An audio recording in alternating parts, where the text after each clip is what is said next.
Sir vertigo గురించి మాట్లాడుకుందాము. చాలా మందికి ఈ రోజుల్లో ఈ సమస్య గురించి చాలా మందిలో వింటున్నాము. ఇదేదో పెద్ద ప్రాబ్లం అని చెప్పి భయపడిపోతున్నారు. నిజంగా అంత భయపడే ప్రాబ్లమా? అసలు వెర్టిగో అంటే ఏంటి, అది ఎలాంటి వాళ్ళకు వస్తూ ఉంటుంది, ఎలాంటి జాగ్రత్తలు తీసుకోవాలి అనే విషయాలు చాలా క్లుప్తంగా క్రిస్ప్గా చెప్పండి సార్. 100కి 90% మందికి వచ్చేటువంటి వెర్టిగో అంత డేంజర్ అయితే కాదమ్మా. మనిషిని భయపెడుతుంది తప్ప, భయభ్రాంతలకు గురి చేస్తుంది తప్ప అది ప్రాణాపాయం అయితే కాదమ్మా. అది అందరు తెలుసుకోవాల్సింది. సో బీపీ హెచ్చుతగ్గుల వల్ల వెర్టిగో వస్తుంది. తర్వాత బ్లడ్లో షుగర్ లెవెల్స్ హెచ్చుతగ్గుల వల్ల ఈ యొక్క వెర్టిగో వచ్చేటువంటి అవకాశం ఉంటుంది. మెదడుకు రక్త సరఫరా సరిగ్గా జరగకపోవడం వల్ల వెర్టిగో రావచ్చు. చెవులకు సంబంధించినటువంటి సమస్య ఏదన్నా వెర్టిగో రావచ్చు. తర్వాత వెన్నుపాముకు సంబంధించినటువంటి సమస్య ఏదన్నా వెర్టిగో రావచ్చు. ఇలా అనేక రకాల కారణాలు ఉంటాయమ్మా. అంటే ప్రతి నరాలు తలకి సంబంధించినవి కాబట్టి అది ఎఫెక్ట్ అవుతుందమ్మా. ప్రతి దానికి ఆ యొక్క టెండెన్సీ ఉంటుంది. కొన్నిటికి స్పష్టంగా ఇదమితంగా కారణం కూడా ఉండదమ్మా. వెర్టిగో ఎందుకు వస్తుందని కూడా చెప్పలేము. పరీక్షలు అన్ని నార్మల్గా ఉంటాయి, కానీ పేషెంట్ మాత్రం భయభ్రాంతులకు గురవుతుంటారు. ఉన్నటువంటి సడన్గా తల తిరిగి కళ్ళు తిరగడం జరిగేసరికి ఏమన్నా జరుగుతుందని భయపడుతుంటారు.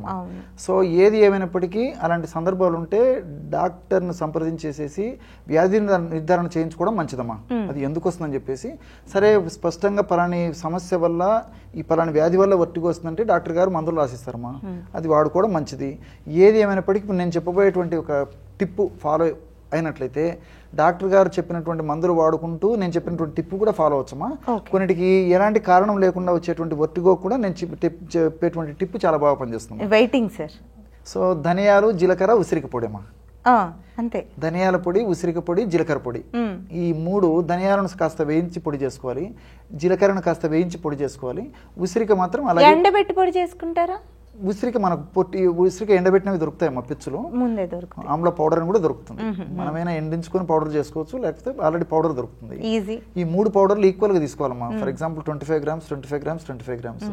సో అంది కలిపేసేసి ఒక గాజు సీసాలో నిల్వ ఉంచుకొని రోజు ఉదయం ఒక్కసారి, సాయంత్రం ఒక్కసారి అమ్మా ఒక 100 ml వాటర్లో ఒక 1/2 టీ స్పూన్ నుంచి 1/2 టీ స్పూన్ వాటర్లో అందరు కలిపేసేసి అన్ని సమపాళ్ళలో కలిపేసిన తర్వాత పౌడర్ని ఒక 1/2 టీ స్పూన్ తీసుకొని 100 ml వాటర్లో 1/2 టీ స్పూన్ ఆ పౌడర్ కలిపేసేసి ఒక అర్ధగంట సేపు అలాగే ఉంచేసేసి ఇది తాగేసేయాలి. కలుపు నానిపోతాయి. ఉదయం ఒకసారి, రాత్రి ఒకసారి తీసుకుంటడం వల్ల ఏ టైప్ ఆఫ్ వెర్టిగో అయినా చాలా ఫాస్ట్గా పనిచేస్తాము. చాలా హ్యాపీగా, కంఫర్టబుల్గా ఫీల్ అవుతారు.